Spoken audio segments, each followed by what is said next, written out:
Welcome, Notre Dame fans, to another edition of the Irish Breakdown Podcast. I am Vince D'Addario, and with me, as always, is my guy, Brian Driscoll. He's the publisher at irishbreakdown.com. I'm the football analyst at irishbreakdown.com, and this is our Friday mailbag, our live Friday mailbag. So we are excited to be here. We are excited to have everyone on, and I believe, Brian, we are focusing on offense today, correct? Mm-hmm. We are, yep. Yeah, so I'm excited to see what the guys bring us, guys and gals.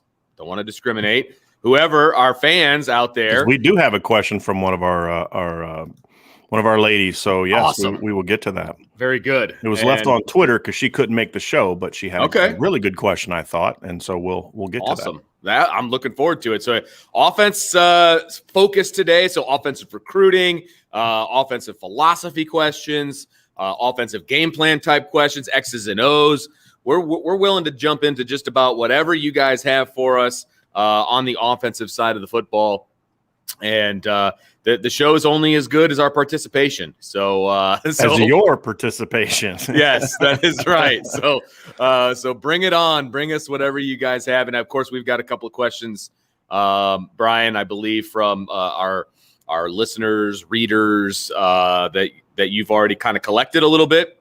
Yeah, we got some of that. I had a couple people reach out about some questions about the upcoming show, so I'm going to go find some of those now. But one of the questions that we kind of got into was kind of a big picture football question.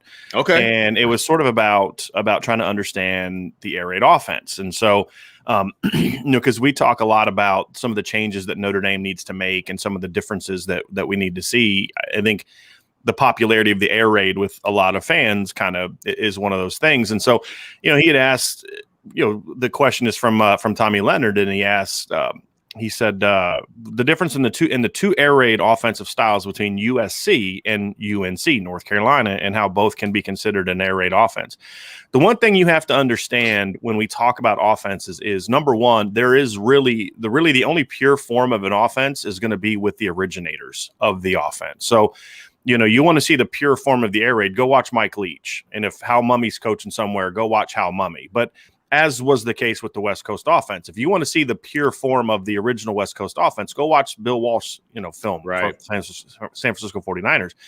Over time, coaches take the philosophy and they implement different concepts to it or emphases to it. So, for example, you watch USC with Graham Harrell, right? Their air raid is in it's a branch of the original air raid. I mean, obviously Graham Harrell played for Mike Leach, so there's a lot closer connection to it.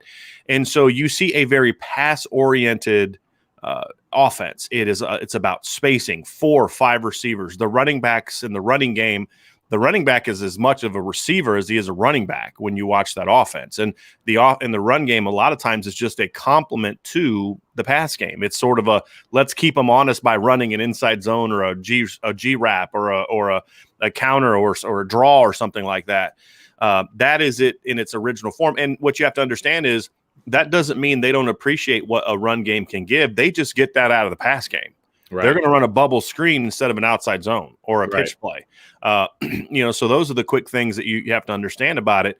And then over time, different coaches adopt the philosophy or some of the concepts. So when you look at a guy like Lincoln Riley, he's an air raid guy. He comes from that tree of air raid coaches. I believe he coached at Texas Tech under Mike Leach, but he's gone a different direction with it where you look at the rushing numbers from Oklahoma and you compare them to anything Mike Leach has ever done, and they're astronomically higher. Yeah. Same thing with Paul Longo, who's the offensive coordinator at North Carolina. He is not a traditional air raid guy because the air raid wasn't necessarily what he came up in. The air raid is something he adopted as he got into coaching. He liked some of the concepts. And I think when you're coaching at smaller schools, or maybe you don't have Alabama talent, Clemson talent, an offense like that can be great because it does a lot of things to defenses that a triple option does, where you have all these different options and you can isolate defenders, and it's about spacing and you can create spacing different ways. You can create spacing with your wide receivers and their wide splits. I mean, Baylor under Art Briles used to have their outside receivers lined up like a yard off of the sideline. You know what I mean? It's just, and then other coaches focus. You watch Mike Leach and you look at the splits he has with his offensive linemen. So A split is essentially the distance between a center and a guard, right? Or a guard and a tackle. And they've got these really wide splits, again, designed to create spacing, widen out the pass rushers and different things along those lines. So I think when you look at things like that, it's a concept that you can adopt, and then, hey, we like this certain concept pass game wise, but we believe in the ability to run the football. So you watch North Carolina this year; they're an air raid offense. They had 2,000-yard running backs. Right. USC barely would have gone over 1,000 yards rushing as a team this season with how infrequently they run the football. So it's same philosophy, and we saw the same thing from the West Coast. And I've made this comment before. When you look at John Gruden's version of the West Coast offense and then compare that to Bill Walsh's version and then compare that to Mike Shanahan's version, they're going to look like three completely different offenses, because you're going to look at the schemes and the concepts, but you have to understand it's more about the philosophy, timing plays, mesh concepts, creating, isolating certain defenders with horizontal stretches, vertical stretches, things along those lines. A horizontal stretch is essentially you want to stretch the team left to right. So the four verticals play is actually a horizontal stretch, right? Because you're stretching them left to right. A vertical stretch is you're stretching the defense top to bottom. Okay. So those are the different kind of things that you'll find. So that's why you're like a flood concept, right? Because you're stretching kind of, yeah. And a lot of teams will do it with front and backside receivers. Where like back in the day, Vince, when you and I were first coming up as young players, the flood concept was like a go, a deep out, and a slide from that same side of the field, right? Right. You'll still see that, right? But now you're seeing it kind of from where you have a go route and then like maybe an out cut, but then that out is kind of coming from the backside, like a quick drag. Yep. You're seeing it with backs. You're seeing, in cuts with crossing routes and a post over top. That's the same concept, right? It's a high-low concept that is designed to attack a team vertically. So sure. Those are some of the things that you have to understand about it, and understand that every coach is going to put his own personality onto it. Sure. And so, I don't advocate for Notre Dame running an air raid. I think there are philosophies that you can adopt to what you do to kind of get into that. So those are the things that I wanted to kind of answer that as we first got started on that. And so that was a question Tommy had asked me a week ago, and then he reminded me again today that he had asked me that question. I was like, okay, let's get to that. So, well, and there's certain things that you have to have on your team to do an air raid offense. I mean, you need to have a quarterback that can get the ball out of his hand quickly. He's got to make quick decisions. So a lot of these coaches, who are going to these air raid offenses, they're going because it's their personnel really fits what that is, or they've now recruited to that style. Does that make sense? I mean, you can't, if you don't have the quarterback that's got that quick trigger, air raid doesn't do you any good. Yeah, but I do think that's a lot easier to find. I mean, people talk about like Keaton Slovis, for example, and they talk about how good he is, and they look at his numbers, and I'm like, look, there weren't a whole lot of difference in numbers from what Pat Mahomes did in college and what Graham Harrell did in college, right? And one guy was a undrafted free agent kind of guy, and the other guy's a generational talent. The offense will generate talent. The offense will generate numbers, and I think that it's a lot easier to find a quarterback that can execute that than it is, let's say, a quarterback that can execute the Notre Dame offense, which requires so much of the downfield vertical type of stuff. So, so it's like with anything, and I like the air raid. Sure. I there's concepts of it that I like, I should say. I would not personally adopt the Mike Leach version of the air raid. I think it's limiting in regards to winning the big games. It's kind of like the option. The option can only take you so far. Sure. It'll be a great talent negator from time to time, but it's not going to win you championships, right? Because it's limiting. However, I think that teams that have adopted versions of it, but then implemented the running aspect of it, I think that's why those teams find more consistency. That's why I think Oklahoma has been so good on offense, and they can score on anybody. I mean, they scored 34 points in a loss a couple years ago in the playoff to Alabama. I mean, they scored 48 on Georgia in the playoffs. Their issue has more been defensive issue than offense. So exactly. It's a unique system, but I like the more the newer versions of it, the ones that involve run. Oh, and another aspect of it too is it's a tempo offense. It is you go fast. And the other thing that I like about the air raid, and this is my favorite part of it, the air raid coaches more often than not, the good ones, believe in fewer plays, greater level of execution. And so it's essentially trying to find concepts that can work no matter what the defensive call is, right? So that way I'm going to keep running this play, and the way that it's designed, if you're in cover 2, we have a way to beat it. If you're in cover 4, we have a way to beat it. If you're in split field coverage, we have a way to beat it. Sure. And it's also about simplifying the reads, especially the post-snap reads, which allow the quarterback to make quicker decisions and to get the ball in space. So those are other concepts that I do think Notre Dame needs to adopt. That are to me are things that can be effective regardless of what you do, but you have to have a tempo part of it, because if you don't go tempo and you're running an air raid, it makes it so easy for defenses to confuse you, to get lined up, to get matched up, and you have to be tempo. And that's why you see those air raid coaches have you'll see air raid coaches that have this is their play sheet, right? Where right. I don't have a screen big enough to hold what some of the quote unquote pro style coaches do. So that's a part of it too. Vince, I do have Doy Bird was the question that she said. Okay.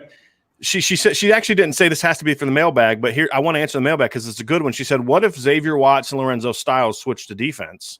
And would that be good? Would that be good for the team or hurt the offense too much?" I don't think that. Number one, I don't think there's a need to move either one of them. I think you have to develop the guys you have. I think if you were going to move one, it'd be Xavier Watts, because I think Xavier Watts is more of a safety than he is a corner. Xavier Watts played safety in high school, so I've never understood the people that talk about move him to corner. And she didn't say about corner; she just said defense. Look, if Xavier Watts could go over there and start and play, and he's sitting buried on the bench on offense, I would imagine he'd consider it. I just feel like he has a skill set on offense that you don't have a lot of, and you need a lot of. Agreed. Because that's the kind of a skill that you need in a tempo spacing offense, which I think Notre Dame needs to do more of. And the same thing, Lorenzo Styles. I think Lorenzo Styles, if Notre Dame didn't have such a great cornerback class, in a 4-man cornerback class, I think there would be conversations about moving Lorenzo Styles to corner, because he even said when he signed, he's like, "Look, I want to play offense, but I'm open to playing defense." Ohio State recruited him to play corner. So he's a very talented kid, very long, good speed. He could play corner, but I think receiver is his, to me, his most comfortable position, his most natural position. But with the 4-man class they signed last year, and you have 3 players from the previous class, there you go. I don't think Matt is against. Matt, I'm with you, man. I'm with you. But for the same reasons of what we were talking about, Xavier Watts is Notre Dame. What is Brian Kelly? What's been his excuse the last 2 times they've got thumped in the in the playoff? We don't have enough playmakers. We don't have enough explosive playmakers.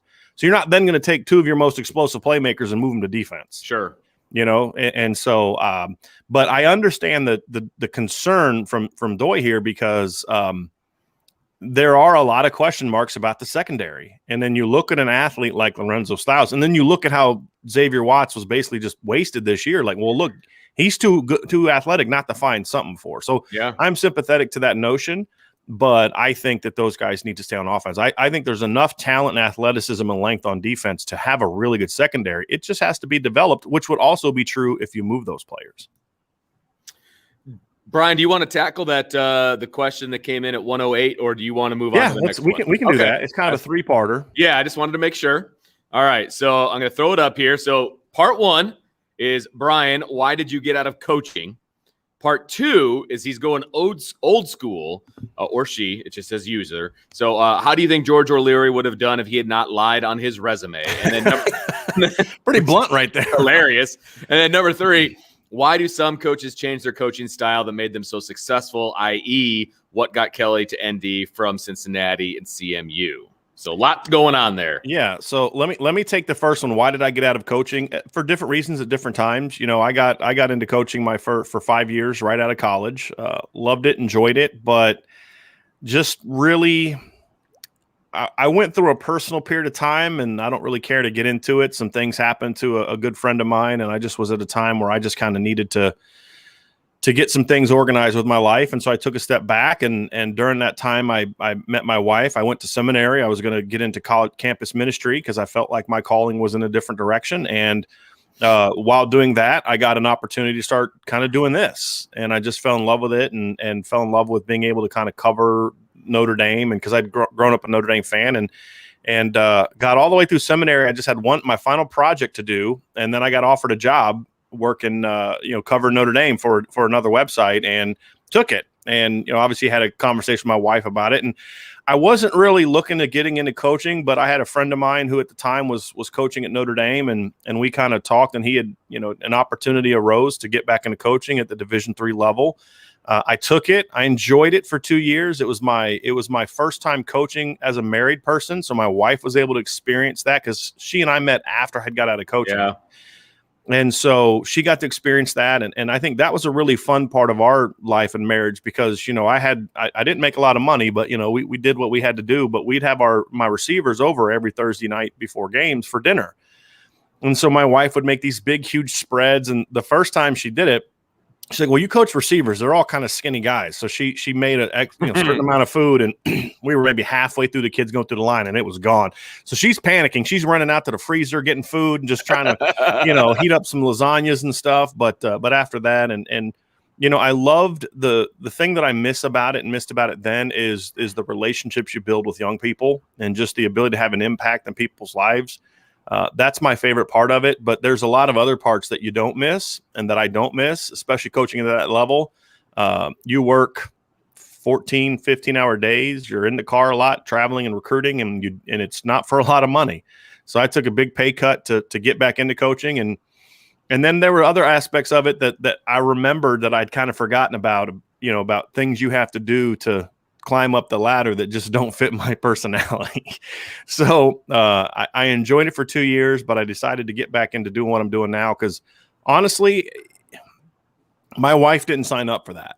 I think she did her best and she loved it and she was great at it, but I got into do I really want to do this life where every year or two we got to up and move to a different part of the country? That's big, yeah. I like the idea of being able to settle into an area. She liked it here. Well, it's funny is so she did not. She was born in Long Island, grew up in San Diego, and when we first got married, we lived in Denver. So my wife was not a small town girl. So when we first moved to the South Bend area, she did not like it. Well, then I moved her to Defiance, Ohio for 2 years, and when we came back to South Bend, she loves big South city Bend now.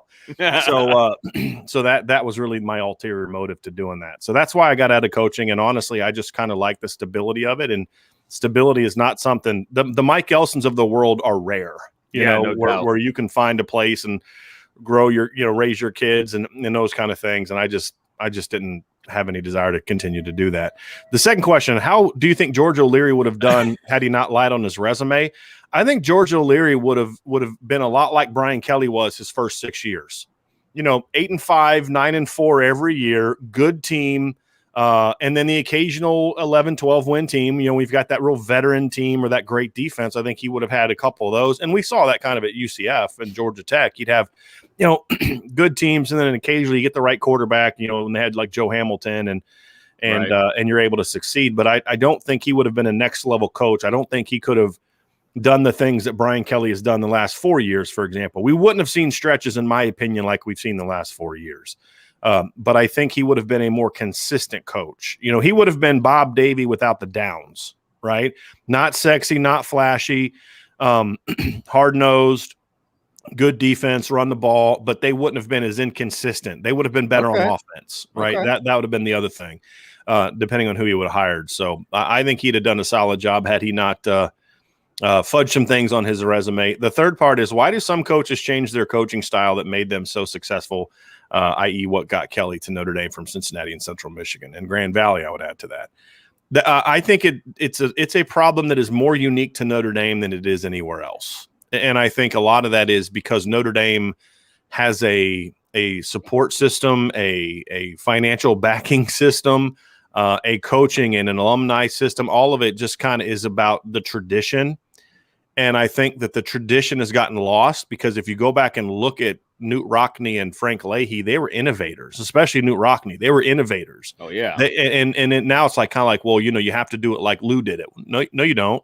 You have to do it like you think it should be done, that works for you. And I think that Brian Kelly fell victim to that a little bit, that pressure of changing who you are to kind of fit what makes Notre Dame Notre Dame. It's a perception that I believe to be a not a good one. And I think the other part of it too is I think the Alabama game changed Brian Kelly. Yep. I think the manner in which they were pounded by Alabama, he said, okay, that's what you got to do. That's what I need to be. And he's basically been chasing that ever since. And the problem is that Alabama doesn't even believe that works anymore. You know, I mean, Alabama's now a pass-oriented, pro-style RPO team.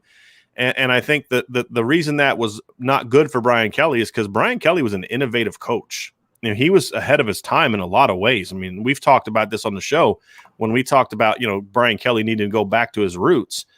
He was in a situation where he was doing stuff in 01 and 02 at Grand Valley that you're seeing now. Right. And it was the tempo, the spacing, the attacking, the running a ton of plays, scoring a lot of points. I mean, there was a 2-year period. And honestly, had Kurt Ains not got hurt in 2001, Grand Valley probably wins 3 straight national championships. I agree. And they were scoring 40 points a game while doing it. So that's why I've said, get back to your roots, get back to who you are, and be that guy, because, the schemes are going to be different, right? The concepts are going to be different. The formations are going to be different, but the philosophy of aggressiveness, attacking, getting the ball in space, using your receivers. But then they also still averaged over 200 yards a game rushing back then too. So I just think there's different factors for different coaches. I think some coaches can't handle the pressure of it. That was Bob Davy's problem. Yeah. Bob Davy never could find an identity offensively. I think that's another thing that coaches who don't have a core belief system, you have to be willing to succeed or fail on what you believe. The thing about Charlie Weiss is Charlie Weiss was willing to fail doing it the way he believed it was the right way to do it. I think there were parts of it that were good, but the overall philosophy of scheme is not what you need to do in college. And he failed. But you know what?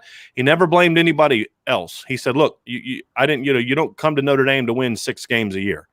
He owned it, and it didn't work. But I think too many coaches go away from, what got him here. And I think if Brian Kelly goes back, Brian Kelly's done a lot of great things. If he goes back to sort of that offensive philosophy, again, not scheme, but philosophy that got him here, I think Notre Dame could take that final step. And so I think those are the things that have kind of factored into why he made those changes. And also, I don't think he necessarily had the personnel early on to do some of the things he had. He had big tight ends, Michael Floyd, really good backs. I think that's part of it too. But instead of incorporating what he does with the personnel, he just kind of changed and went away from it. Yeah. I know nobody asked, but I'm going to give my reasoning for getting out of football coaching as well. It was real simple for me. My son's going into high school, and I want to watch him play. Plain and simple. That's impossible when you're coaching other people's kids, and he's only going to be in high school for one time, right? So that was my main reason for getting out of football coaching. I coach baseball, but that's an opposite season from where he does his thing. He's a soccer player and a football player, so he will be very busy in the fall, which I'm very excited about. And baseball doesn't take as much away from the practice field time. That's exactly right. I mean, I lay in bed thinking of lineups all the time, but it's not the same as football. It is a completely different animal. So, I'd probably spent 75% of my time coaching football, watching film. Yeah. Oh, a ton of film. Are you kidding me? I would do that. You don't have to do that you do that in baseball. I mean, you watch film. Sure. Baseball, it's not like in high school. There's not a lot of film to watch. And we don't trade film, that kind of stuff. So it's a lot different. But let's see here. Let's go to Samuel Ramirez. Brian, what is your dream wide receiver recruiting 22 class? And what are the most likely wide receivers to end up at Notre Dame? So my dream class involves Caleb Brown. I mean, if we're Caleb Brown, I mean, this is kind of like pie in the sky, Caleb Brown, TJ Williams, and Tobias Merriweather, right? Like if I'm living the dream, when I come out, I'm actually going to do a dream class next week at irishbreakdown.com. I'll do a video about it too. It'll be a little bit more realistic. Right now, I don't think Notre Dame has much of a chance with Caleb Brown. I don't even know if they're even recruiting CJ Williams anymore, which is disappointing. But Caleb Brown right now, Michigan and Ohio State, especially Ohio State, are leading for him. Notre Dame is way behind, and I don't see them being able to make it up. But I do think there's a realistic opportunity for them to flip Caleb Saunders, who is currently committed to Penn State. He is from a similar style as Caleb Brown, just not quite as big and strong and powerful, but very explosive athletically. He is a wide receiver from Ohio. If they can flip him, that would be huge because he brings a big time speed element to the game. he would be a game changer. Tobias Merriweather's an interesting one for me, Vince, is I do think Notre Dame has a shot there. It's going to be tough to get him away from the West Coast, but they have a shot there. He is a gazelle. He is a 6'4", lanky, long, one of those guys that you don't think he's running as fast as he's actually running. I love because he's just got that long stride. And then he pulls away from you, and great ball skills. I mean, as a sophomore, I was just really impressed with him. And I usually don't love sophomore film, which has made evaluating the 2022 class so challenging because so hard. A lot of these guys didn't play as sophomores. So, right. But Tobias Merriweather is just one of those. He fits what Notre Dame does, what Notre Dame likes in that boundary position, that 6'4", one-on-one. But he's kind of got the vertical skills that you also need, that he could be a guy that you can stretch the field with as well. And so if you can get him and you can get a Caden Saunders in the class as like a 1-2 punch, and then there's some guys like Tyler Morris from Illinois that you could look at. Notre Dame, I think, is trailing Michigan right now, but they're right there in it. If you can add an Andre Green, an Eli King, somebody like that to go with it, with those two, that would be great. But right now, I'm not sure how good I feel about them putting a great receiver class together, because everything I'm hearing is just the work being put in by the receivers coach has been really inconsistent. There's a receiver from Georgia that's a really good player that Brian Kelly reached out to, Tommy Reese was reaching out to, and then it kind of got passed off to the receivers coach, and the kid was like, I never heard from him again. And this is a top 150 kind of player that likes Notre Dame. So there's a little bit of that going on, and that's, to me, the disappointing part. But there's still a chance for them to recover. And part of the reason that there's a chance for them to recover is because, from what I've been told, Tommy Reese is putting in a lot of work with the wide receivers, and that's a positive. Good, yay. I have yet to hear from a receiver that hasn't at some point in time heard from Tommy Reese not even just like a, hey, I'm Tommy Reese, nice to meet you. But there's a level of consistency, and that's a positive. I've been very happy to hear that about Coach Reese, that he is being involved with some of these receivers. I think some of them, they've just backed out because they know I'm not winning that one without a lot of work, and they're just not willing to. That's the one disappointing thing. Notre Dame, with some of these kids, especially on offense, this last class, they're just not willing to go to battle with some of those elite kids with those elite schools, and so they're not going to get those guys. But that would say some form of Caden Saunders, Tobias Merriweather would be a great 1-2 punch as far as a realistic dream class, and if they can then pull a rabbit out of a hat with somebody else, then that would make for a phenomenal class. But I think more of a Tyler Morris type of guy would be a little bit more realistic right now at this time. So we've got an offline question from Sham Gel, our guy.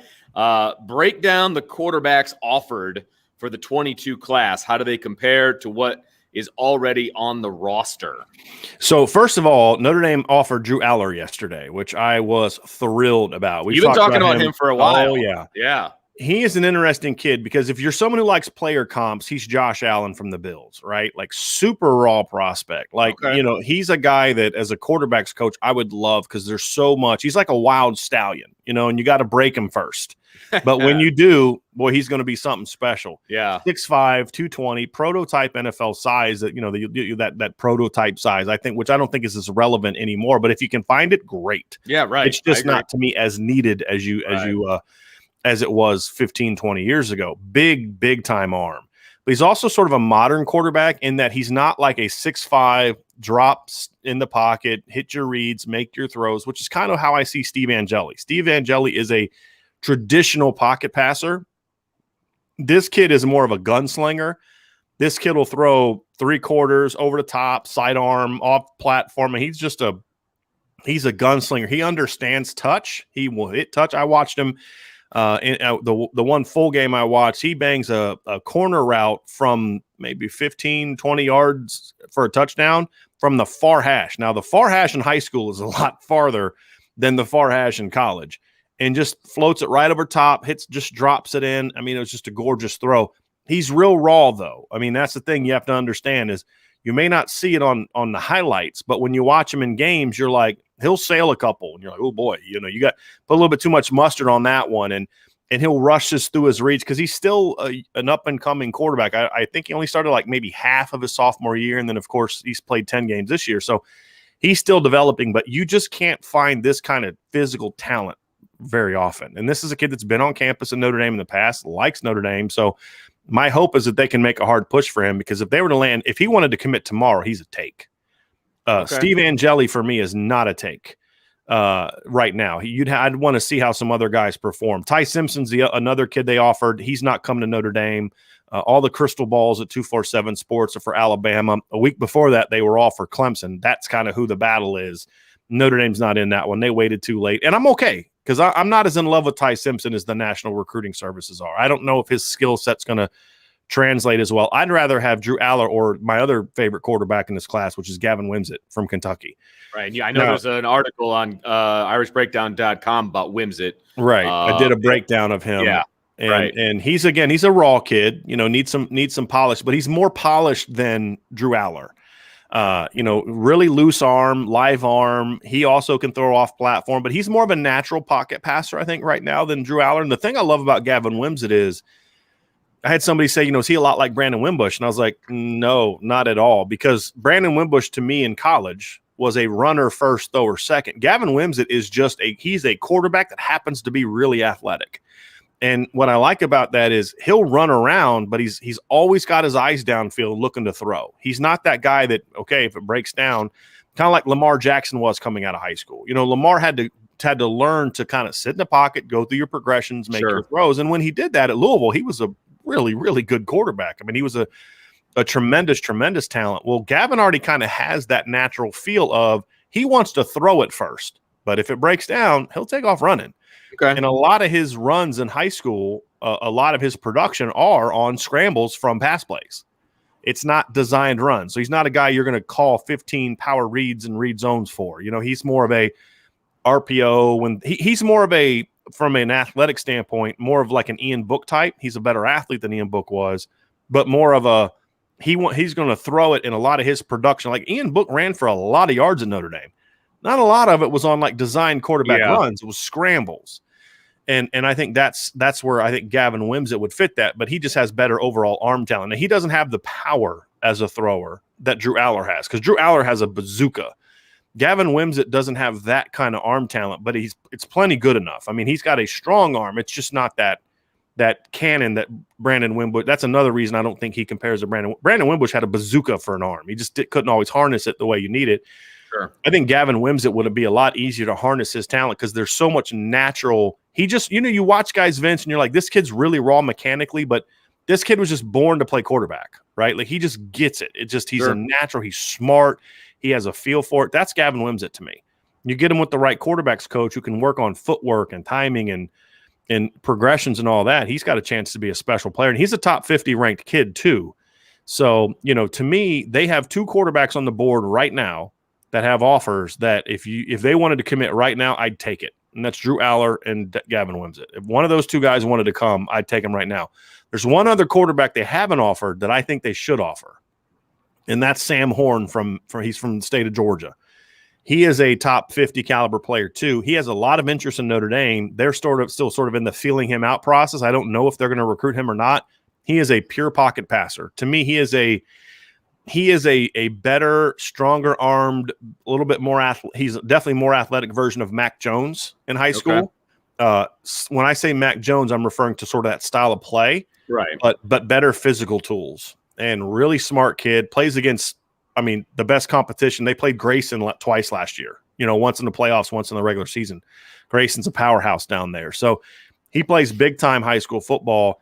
The only thing I don't like about him is he wears number 21. And I just have this thing about quarterbacks that wear numbers in the 20s, but he's a natural quarterback. He is a pure passer, smart. His timing as a sophomore and junior, as a thrower, Vince, is way beyond his years. Just his ability to anticipate guys coming open, getting the ball out on time. And he's kind of got that thin body that once he fills out a little bit and gets into a college weight room, you're going to see a jump in his arm talent or arm strength as well. But that's the other quarterback that I would offer and throw into the mix. And then for me, if it was up to me, you push for those three kids and you take the first one that wants to come. That's kind of how I would look at it. So you say, which guy do you want? Any of them.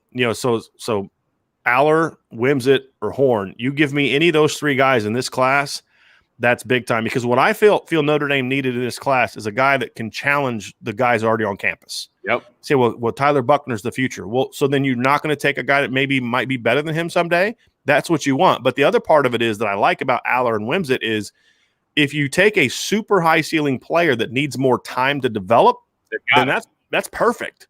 Yeah. Because now they can, if Tyler Buckner is the guy, and I think most people anticipate that he will be, he plays as a freshman. This kid comes in a year later when Tyler Buckner's a sophomore. This kid redshirts. And then when Tyler Buckner's a junior, this kid's a redshirt freshman. Right? That's great time, great spacing for those two kids. So that is kind of how, Chamjo, that's how I would break down the quarterback board. So I was kind of sifting through the questions here, and since we're talking about the quarterbacks in that 22 class, Nick wants to know, he'd be interested to hear your thoughts on Notre Dame's chances with Aller. Who's the competition that you're aware of?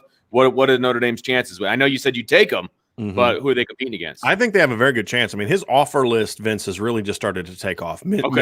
Penn State, I think, is a legit contender for him. But they also offered relatively recently. Michigan is going to be a contender for him. Obviously, Michigan does well with Ohio kids. They also offered relatively recently. So I think Notre Dame needed to get into the mix quickly.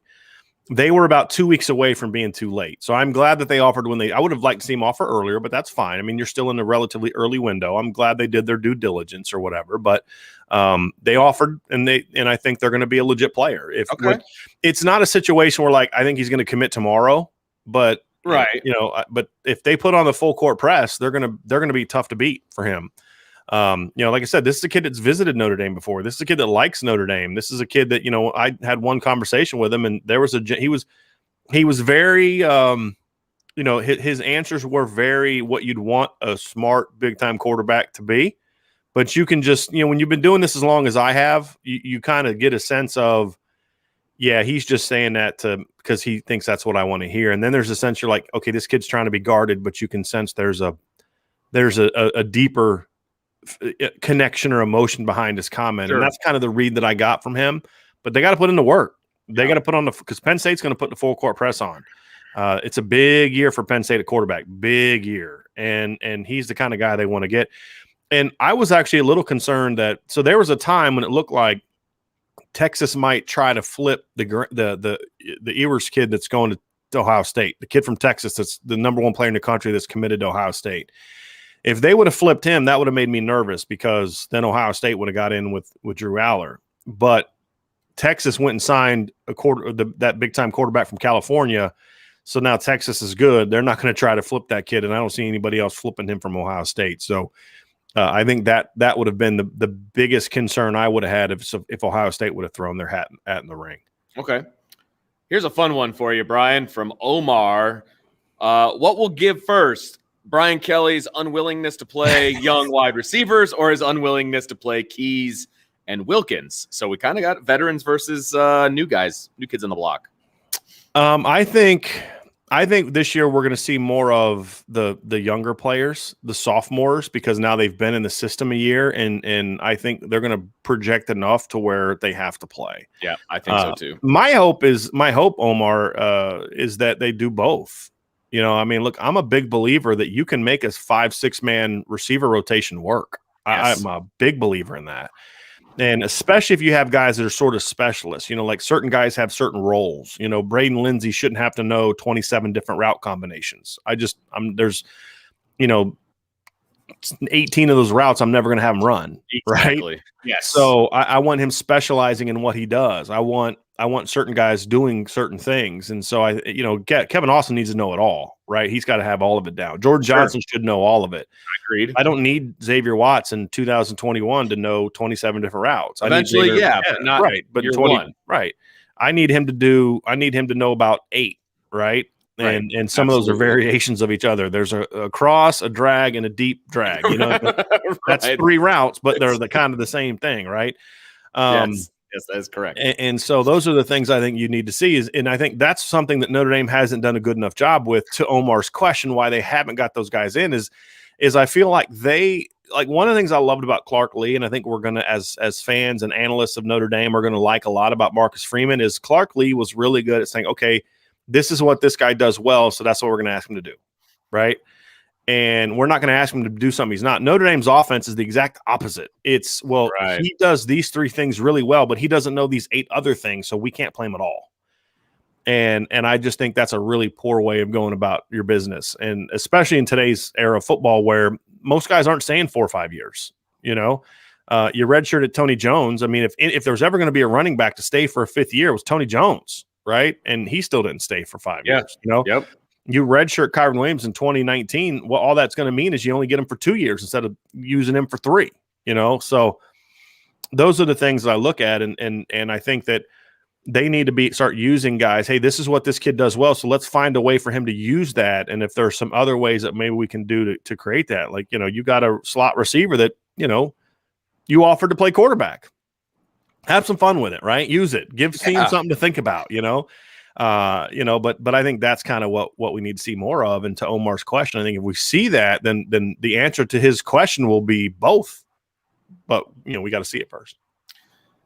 So Matty K has, by his own admission, a funky question. So here we go. So he says, funky question, so stick with me. Is there a scenario where Notre Dame, say, decides on Cohn as a starter, but the offense includes packages for Buckner, kind of like what Georgia did with Justin Fields? That's what JF stands for. I would hope so. I think that would be ideal, to be honest with you. I love that potential scenario. I think Cohn is you would be fine with him as your starter. I've seen enough film of him. If he's healthy, obviously that's the big if, but I think he is. I think having him as a starter is fine, but you need to work in Buckner or whoever your number 2 is, whoever that ends up being. You need to work them in. You need to get them in for quality reps, and whether that's a package situation like they did with Ian Book when he was, he did the, he was the red zone guy who handed off a bunch, which was glorious. So whether it's a package thing or whether it's a drive thing or whatever the case may be, he needs to be in there when the game is still a game. And however they do that, it needs to happen. I think that would be the ideal scenario for Notre Dame in 21. Yeah, I don't know if I want him focusing on running as much, maybe as Georgia did with Justin Fields. Sure, I get that. Where that's kind of what he was. I mean, when he came in some of those games, he was just kind of a runner. I don't know if Matty is necessarily asking specifically for the same type that Georgia ran, but just more of a, hey, they get him in on a series here and there as sort of a change of pace. I think it makes a lot of sense because here's the other thing. If Tyler Buckner is as good as we think he is, I mean, he's a talented kid, but you have to prepare for him a lot differently than you did a Justin Fields package in 2018 or even a Tim Tebow package, with Florida back in 2006 when Chris Leak was a starter and they brought him in. You kind of knew what Tim Tebow was going to do. I think with Tyler Buckner, you can have enough of a 5 or 6 pass concepts, run some RPOs and some read zones where you got to worry about him throwing the football too. And it has nothing to do with Jack Cohn, why I believe this. It's just that's how good Tyler Buckner I believe him to be. I also don't think because of his circumstances, which were out of his control, he couldn't control a knee injury in the opener of 2018, just like he couldn't control the decision not to play high school football in the state of California this year. So it's not like anything he's done, but the circumstances are that he just hasn't played a lot of football. Yeah. So I don't necessarily want him being the starter unless he's just far more advanced than I would anticipate having played so little. I just think an idea of working him into games and allowing him an opportunity to develop as a player while also saying Jack Cohn's our guy.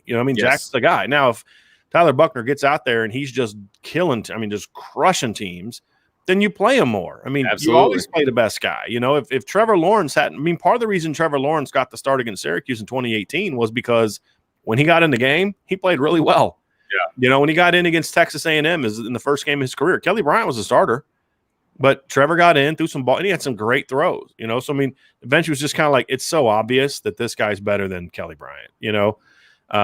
And it's time to make that move. If that happens, then great, but it doesn't have to happen. If it's a package you take throughout the season, then I'm all for that. But I also think that it's one of those things where, if Jack Cohn is your guy, then maybe there are some games where you don't use Tyler Buckner in that package. Maybe if you're getting ready to go play, a team where it's like, hey, look, this is going to be a battle and we need to make sure, or Jack Cohn comes out and he's just smoking, maybe you don't utilize that as much. Sure.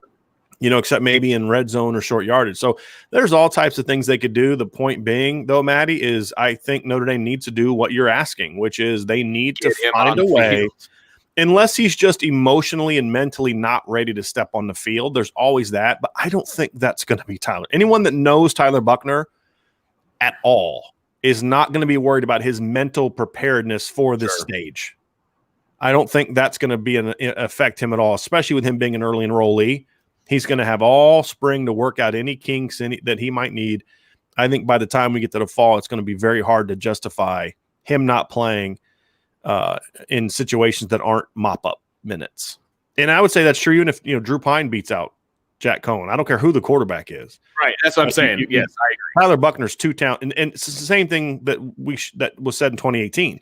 If you want to keep Ian Book as your starter, fine. But if you're not finding a role for number 15, I'm sorry, that kid's too talented not to find a role for. There's a reason he's in another uniform now. Yeah, well, it's a lot more complicated than that. But I know, but that's part of it. If you would have used him, I don't know if he would have. He didn't leave because he wasn't used, but had you used him, he wouldn't have left. There you go. That's the point I'm making. Right. Yes, thank you. Right. All right. I'm going to throw up a compliment because I like to have my back padded. All right. Matt says, happy Friday, fellas. First off, I appreciate you both for your professional insight and kick ace attitudes. I like that. And Matt, of course, also comes with a question. Super excited about this quarterback room this year. A lot of talent in this group. What wide receiver, though, do we see step up this year and take the role of being Mr. Hands?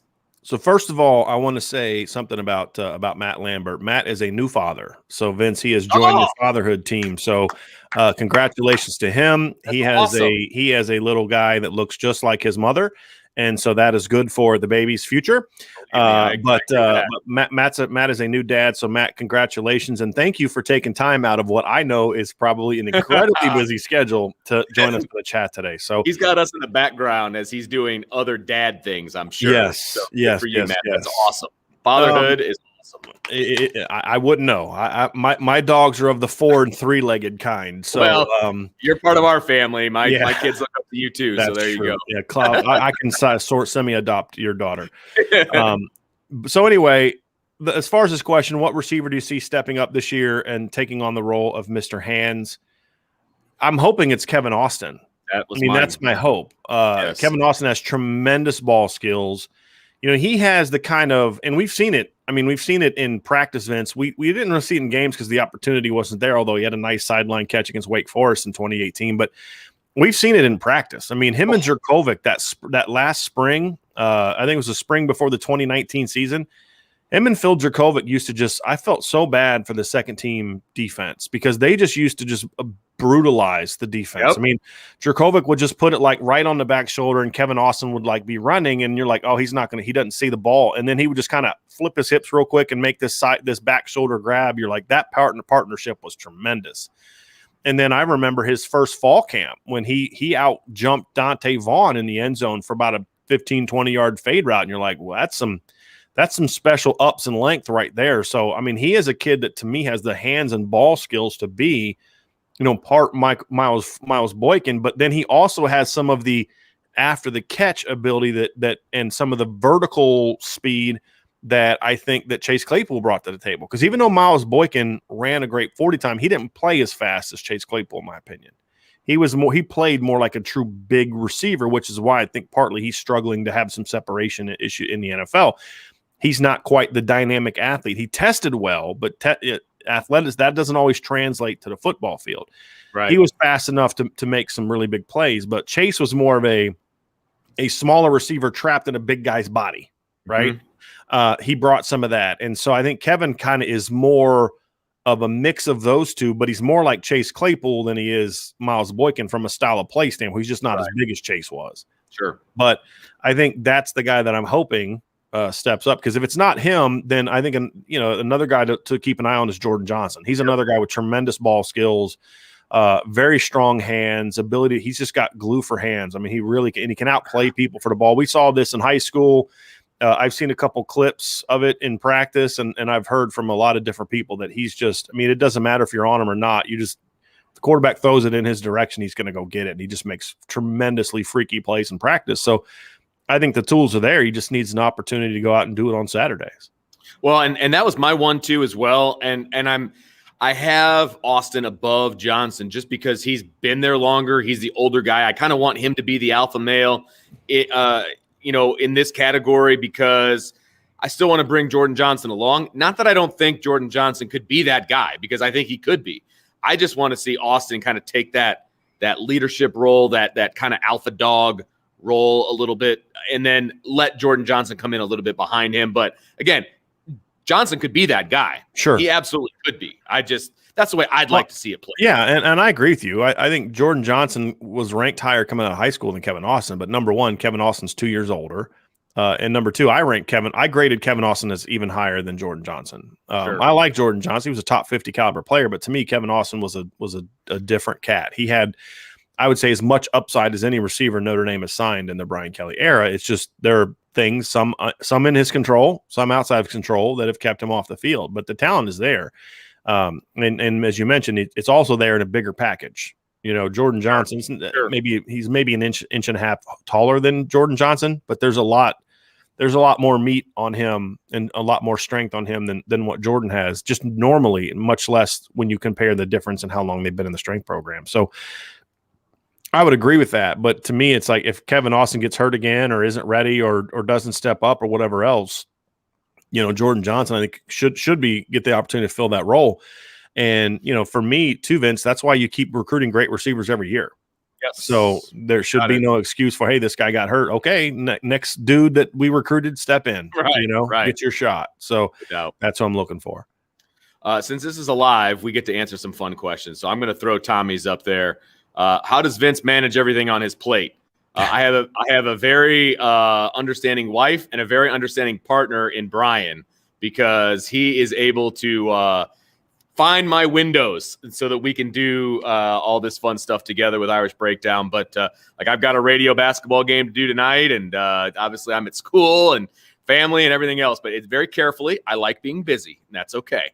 But I appreciate that, Tommy, and that you see that and you understand that. That makes me feel good. All right, Nick, coming in hot here with a tight end recruiting question. Despite Jack Nichols' commitment, ND has offered a few other tight ends.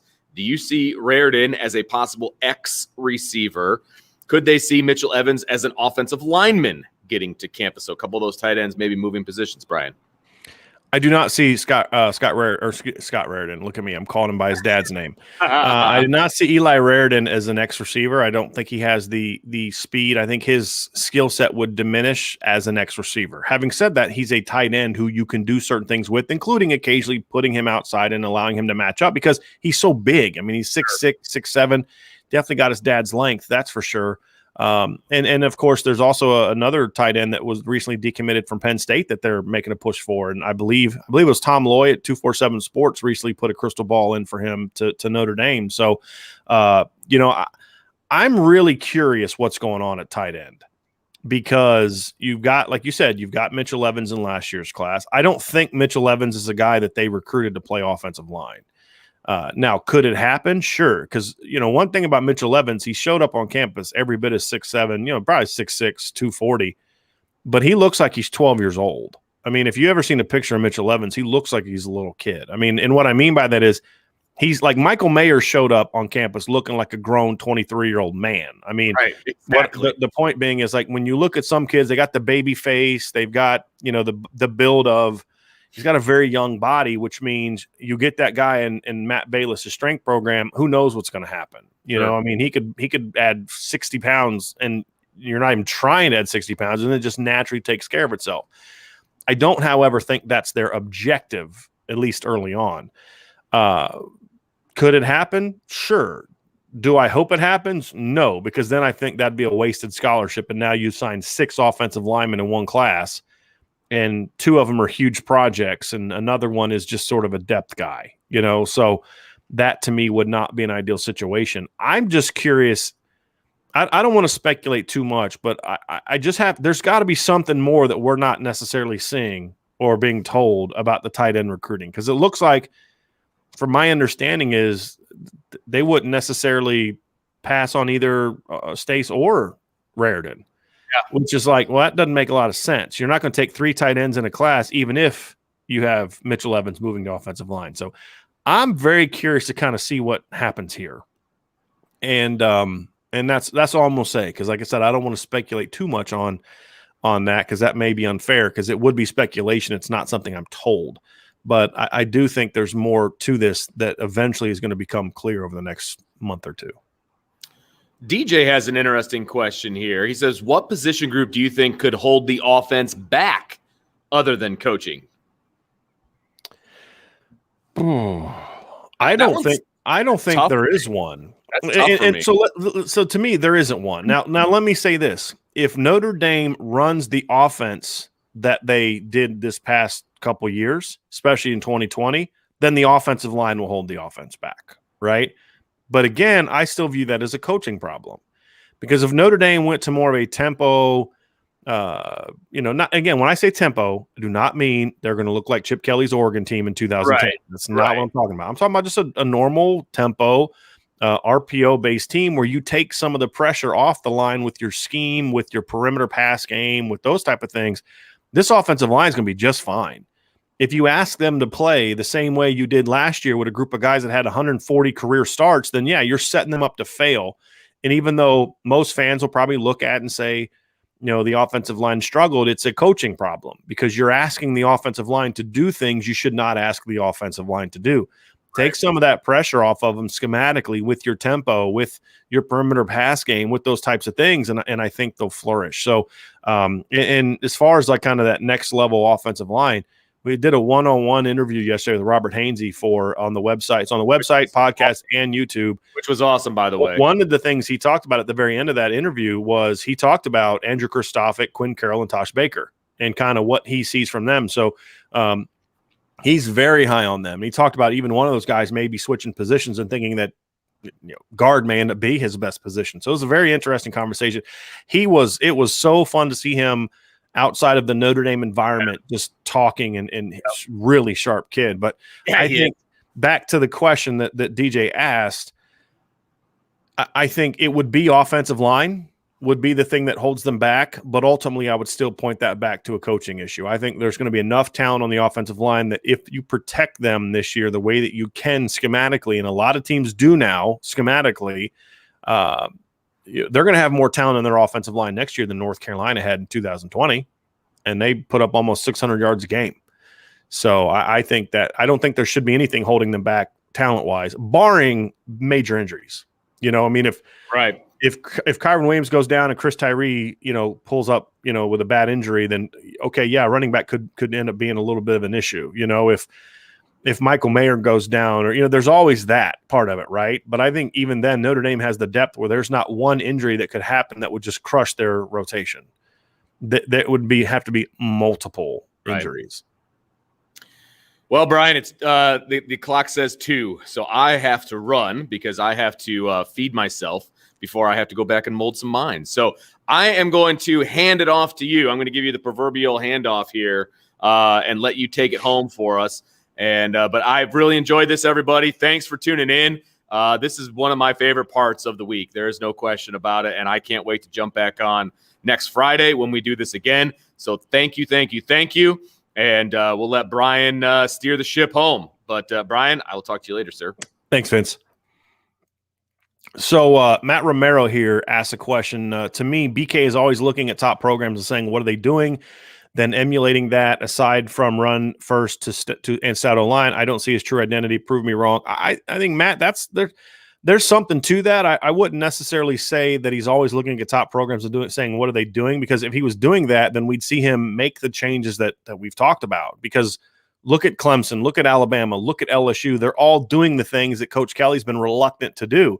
I think it's been chasing that Bama team that did to him in 2012 what they did to him. So I hope that he would kind of look at those teams and emulate it. But I do think there's something to the true identity part. I think that Coach Kelly is trying to establish an identity that I think at his core is not really who he is. I think he is at his core an aggressive coach.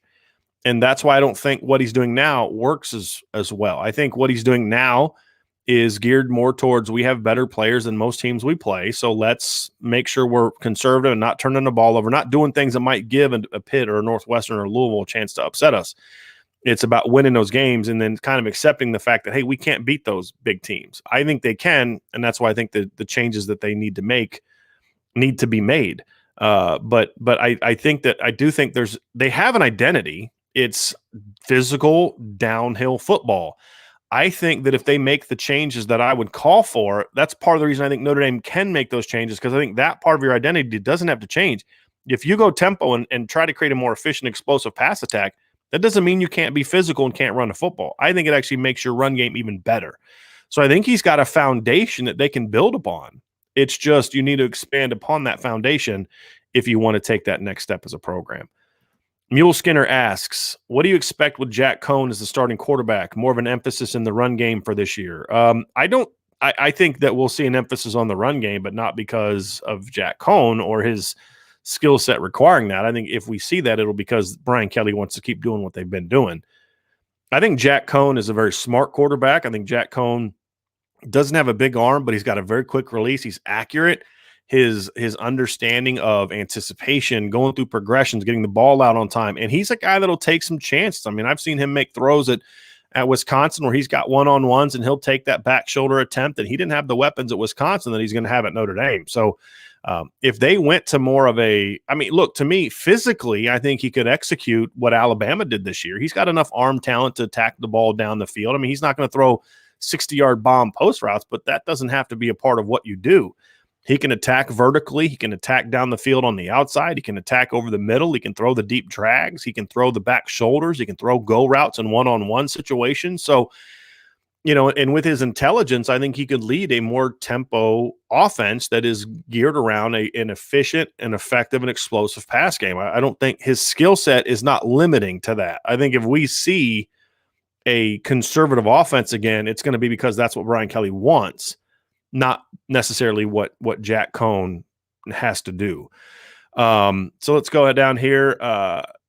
See, Ed asks, does Reese have the ability to develop great quarterbacks, or should Indy bring in a great specialist to work with quarterbacks? I honestly, Ed, I wish I had an answer, but I don't. I don't know if Tommy Reese is able to develop great quarterbacks because we haven't seen him do it. I think he missed a chance with Phil Dracovic to do that. I think he did a good job developing Ian Book in a lot of ways. There's some other ways, not so much. But again, I think that had more to do with Brian Kelly than it did with Ian Book Tommy Reese. And I think the other thing that's challenging is the things that have held the Notre Dame quarterbacks back over the last decade have been true no matter who coaches the quarterbacks, whether it's Charlie Molnar, whether it's Chuck Martin, whether it was Matt LaFleur, whether it was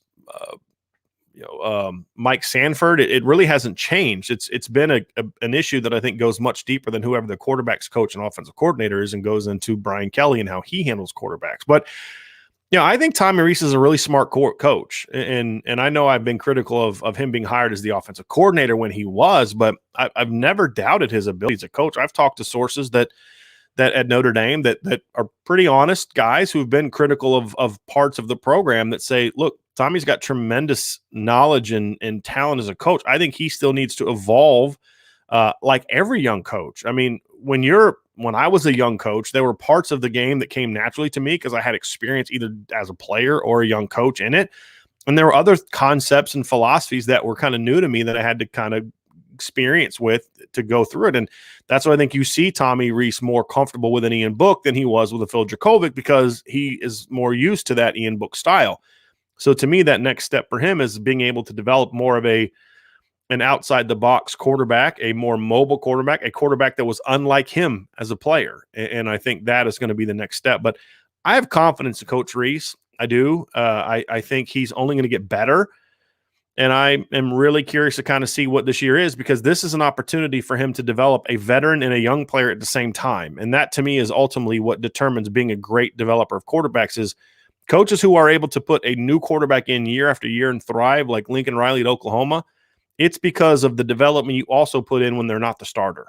And that's something that Notre Dame has really struggled with at all positions on offense other than the offensive line under Harry Hiestand is, can you develop the entire depth chart? Because that's why you see these ebbs and flows at Notre Dame with certain positions, because while you're building your offense around Miles Boykin and Chase Claypool, you're not developing the younger guys. And when those guys are gone, you act like you don't have anybody ready to play. Well, that's because you didn't do a good enough job developing those guys to get them ready to play. Mule Skinner kind of has a statement. Drew Pine will challenge Tyler Buckner in the years to come. I hope so. I'm all for battles in those situations. Here's a question, Matty K. 55 asks, also, are there situations where if Notre Dame does make the philosophy changes, could they really change it up and maybe put Styles Jr. or Lindsey in the backfield for certain packages? Styles more so than Lindsey. I would not want Braden Lindsey kind of in that role. He's just proven to be a little bit more of a perimeter speed space player. I don't know if he has the body that I want pounding. I think Lorenzo Styles has a similar body size to Braden Lindsey, but he's more physical, stronger. I watched a game this year. They were playing one of their crosstown rivals. I think it was Pickerington North.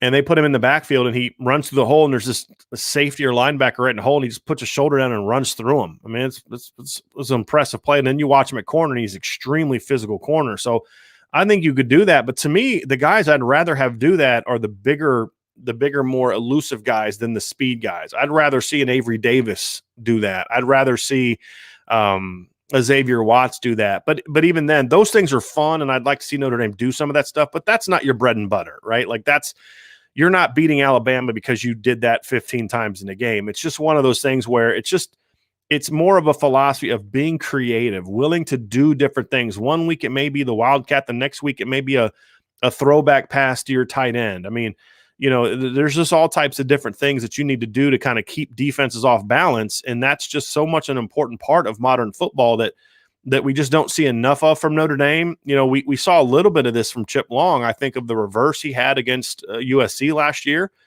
I think of that rollout throwback pass to Alizé Mack for a touchdown against Stanford a couple years ago. We saw more of that. I would like to see even a little bit more of that now, but I think we need to see those things from Notre Dame. And it's just, if anything, it just gives the offense something to prepare for. It keeps your guys excited and engaged. Hey, coach, let me make this throw. And then you go out and practice it in practice just to appease the guy. And then if he makes it play, you go out and maybe you put it in. So those are things I think Notre Dame just needs to be more of an outside the box team just because you've got the talent to do it. So take advantage of it. John A1 asked, which players need to physically mature the most to have a chance to compete? Examples, obviously, Tosh Baker, Alexander Berger, or another player. I think Tosh Baker is the big one. This is exactly what Robert Hainsey brought up. So check out that interview I did with Robert Hainsey. But his comment to me was he thinks Tosh Baker has the highest ceiling of any lineman on the team. But then obviously there's some reservations about he's got to grow that body. He's still really thin. But if he fills out, I think he's got a chance to be a star. Tosh Baker was one of the top 3 or 4 signees in that offensive class, and that was a great offensive class for me. His ceiling is as high as anybody in that class. I mean, I would argue, I agree with Robert Hainsey. I think his ceiling is as high as anybody on the roster. And that's saying something because there's a lot of talented kids on that roster. But Tosh Baker, that combination of 6'8", long arms, strong hands, athleticism, was a pretty skilled basketball player at one of the state of Arizona's best basketball programs. Skilled basketball player, meaning like low post footwork, things like that. He wasn't out there shooting 15 threes a game and crossing people over. I'm talking about what you'd expect from a big man. So I think he's a guy that, to me, from a needs to physically mature, is the number one example for me on offense. I think he's the one guy that needs still more work, but if he's able to get it, and if it kind of clicks, he's got a chance to be he's got that kind of top 15 NFL draft pick type of talent. We just don't know if right now we don't know if he's ever going to be able to kind of to fill that out. That's the kind of the question marks. Let me here's a question from Christopher Sally. What do you see as Kevin Bauman's role in the offense next year with Tremble going to the NFL? I think Kevin Bauman is going to be in a battle for that number 2 tight end spot. And I think, and then at that point in time, it becomes, if you're in the battle for number 2, you're also in the battle for number 3. And I think Notre Dame's going to use 3 tight ends again. And there's certainly a reason for that and good call for that. And to me, I think Kevin Bauman's in that conversation. I've heard a lot of good things about him. I've heard his development has been good. He's a good blocker. He's a good pass catcher. He's not the athlete that maybe a Michael Mayer is. He's not as big as Michael Mayer. Or excuse me, he's not the athlete Tommy Tremble was. He's not as big as Michael Mayer. He's a good football player. And he's going to have a chance to win that number 2 job. Now, it's going to be tough because you've got George Takis on campus. You've got Kane Barron coming in as a true freshman. I've heard he's adjusted really well and is looking really good. So it's going to be a battle, but I think Kevin Bauman is not going to step in and just do exactly what Tommy Tremble did. But I think he's a guy that could do some of the things that Tommy Tremble did. He's a guy that has a body type you could move around, play in a wing, maybe put as a fullback. And he's a good blocker. I don't know if he's the punishing blocker that Tommy Tremble was, but not many people are. There's no one else in the draft class anywhere that has his ability to block. So, I think battling for that number 2, number 3 role is going to be where he is now. The reason I'm not being specific is as the number 2 tight end, Christopher, he would be more of a multi-use player, a tradition, because then sometimes he'll be in as the number 1 when you're giving Mayer a breather. And in that role, he has to be more of a true tight end, line up, run all the route package, block, and those kind of things. If he's the number 3 tight end, then his role will be more limited. It'll be more of a Brock Wright type of role. So that's the reason I'm not saying what I think that role will be. It just depends on whether he's the 2 or the 3. And the 2 will have a more expansive role than the 3 will. I think he probably would be used more to catch the ball than Brock Wright was.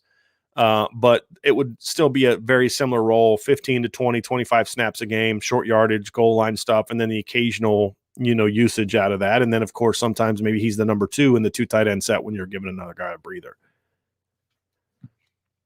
Ryan Bonk asks, why are we not talking about Clark? I assume that he's talking about Brendan Clark. Ryan, a big part of the problem is because right now we don't know his health status. And, he's a guy that had knee surgery, I believe, after the season. I don't know what his status is going to be for spring practice. And honestly, I think a big part of it for me, I can't speak for everybody else, but I know for me, it's because as much as I love his physical talent, and look, we did a podcast yesterday previewing the quarterback position. We talked about Brendan Clark. We talked about his skill set. We talked about what he brings to the table. We also talked about sort of the challenges in front of him. I would encourage you to go check that out. But really what it boils down to is if he's not 100% healthy and ready to go this spring, he's going to get passed up and it's going to be too far behind to get back in it.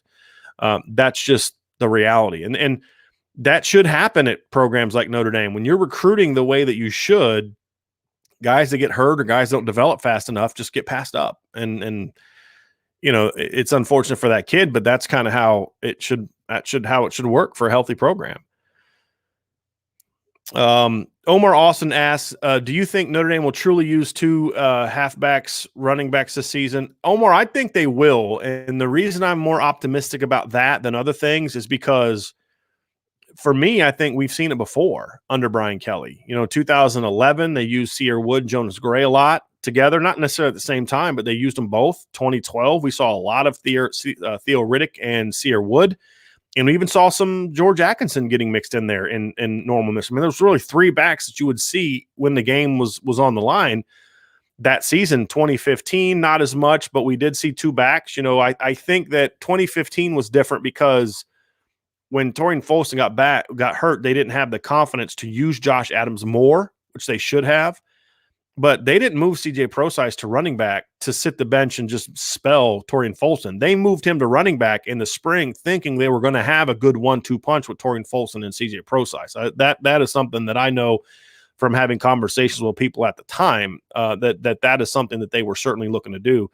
And so we've seen it at different times where they've used a deeper back. To 2017, they used a deeper rotation. Yes, Josh Adams was the guy, but we saw plenty of Dexter Williams when he was healthy. We saw plenty of Tony Jones when he was healthy. We saw Deion McIntosh step into this to the rotation when those guys got hurt. So it wasn't just a Josh Adams and nobody else situation back then either. So I think we've seen it.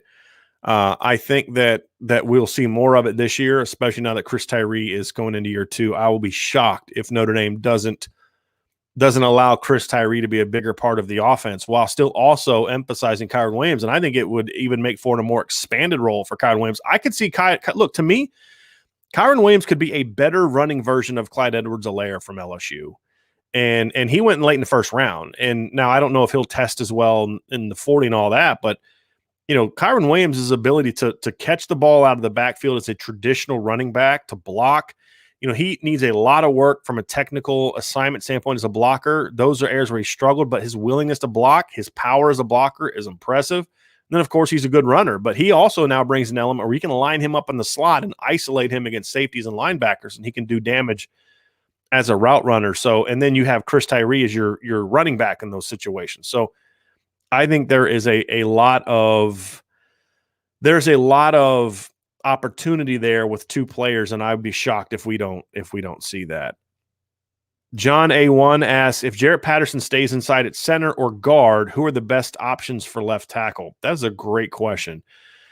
My first thought would be that they would consider moving Josh Lugg over there. I don't know if that's an ideal situation. If they keep him inside, maybe there's a greater hope for Tosh Baker to kind of step into this battle this spring. I could see a scenario in which, let's say Tosh Baker develops a little faster than I personally think Tosh Baker is probably still a year away from being a regular, just from developing his body, getting the size and strength you need. But let's just say Tosh Baker develops faster than I think he is going to, and he's ready this spring. He goes out and says, hey, this guy's too good not to play. You could move Jarrett Patterson back to center or guard and start Tosh Baker. I think Tosh Baker could have a say in this.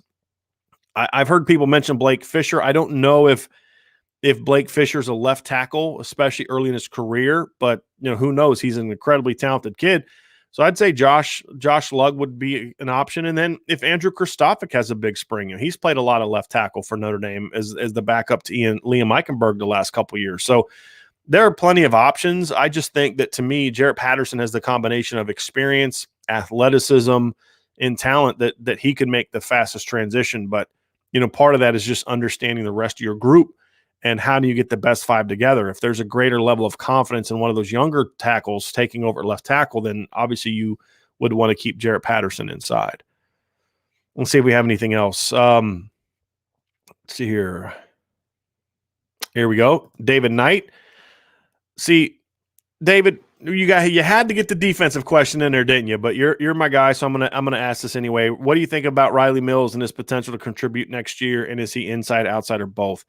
David, I think that for me, I think he's an inside guy first, as the 3 technique and they're 4 down, but I do think he's athletic enough, a good enough pass rusher. We saw it in high school where if he's playing outside in a 3 down look as a 5 technique, he can absolutely rush the quarterback over the tackle. So I certainly, he thinks he can bring that to the table. So he's going to be a player for Notre Dame. I'm excited to see what he and Jason Adamiola are going to be able to do at the 3 technique position. All right, last one. Looks like the last question we have. Omar Austin with his 3rd question. I love it. Thank you, Omar. I read Joey Tanona was dominant playing guard last season. Is Notre Dame still recruiting him as a tackle? Actually, he played center last year, and he was outstanding. I don't think Notre Dame is necessarily recruiting him to play any position specifically. I think it's like what they've always done is he originally recruited him to play tackle, but he also had traits that could project inside. So I would imagine that with how he played at center this year, that there's going to be strong thought over the next year to him being the center of the future. And he's a guy that, to me, has the talent that he could be like a Jarrett Patterson, where by his redshirt freshman year, he's taken over that job. So now part of that depends on who's in front of him and those kind of things. But I think the thing that I like about Joey Tanona is that they don't have to pigeonhole him into any position. They could give him a shot to play. He's not a left tackle. I don't think he was a left tackle when they got him originally. He was more of a right tackle that I could project to play inside. When I think play inside, I think more guard than center, because center's a unique skill. But he made such a seamless transition. He's clearly comfortable playing inside. So I think he's a kid he's ranked around the 200 area right now from the services. I think he's better than that. I think he's a top 150 caliber player. I really like Joey Tanona. I think he's an even better prospect than he is right now. And he's considered a highly ranked prospect. I mean, Ohio State really wanted him.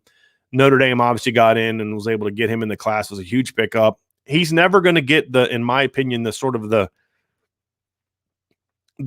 big ranking bump that you might expect, because he's starting so low and he's already committed. He's been committed so long now already that you're just not going to see there be a big push, most likely, for him to be ranked as high as I think he should be. But I'm really looking forward to seeing him develop over this next year and seeing if he can get that bump. Because right now, like I said, I grade him as a top 150 player as an interior player. I think if you view him as a pure tackle, then I'm more in line with the top 200 to 250 kind of ranking, because I think he's still developing players at tackle. But as an interior player, his skill set that he showed this year as a junior in high school was truly outstanding. So a lot of good questions from y'all. I appreciate it. This show went obviously very long, but that's because we had a lot of great questions. Appreciate you guys doing that. It does not look like we have any more questions right now in the queue. So I want to thank everybody for joining us. We will be back next Friday, and we're going to talk Notre Dame defense and Notre Dame defense recruiting. And then we'll try to make this a little bit more thematic, but we'll also still mix in some shows where you guys can come and ask whatever you want. If there are any specific topics we want to address. If you have some topics you'd like to see us address in a mailbag, in a normal video, in written work, or in a podcast, let us know. You can let us know in a lot of different ways. You can let us know at irishbreakdown.com. You can leave a chat in any of our stories. You can leave a comment in one of our YouTube videos. We also have a community board now on our YouTube channel that you can leave questions and comments, and we can engage with you there. Or you can hit me up on Twitter at CoachD178. And if you want to shoot me an email, you can do that too. It's Brian@irishbreakdown.com. Trying to make it as easy as possible for you to find us, follow us, read our stuff, and engage with us. So thank you so much for being on the show today. Thank you for listening. And we look forward to talking with you guys and gals again very soon.